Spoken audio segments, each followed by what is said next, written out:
Aunque yo podría hacer cualquier cosa por tocar unos pechos.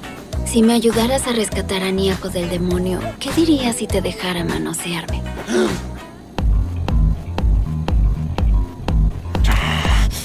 ¡Demonio de mierda! ¿Cómo se atreve a secuestrar a un gatito? Es mi deber hacerlo pagar por eso. Como Devil Hunter no lo puedo dejar pasar. Voy a acabar con ese maldito demonio por ti.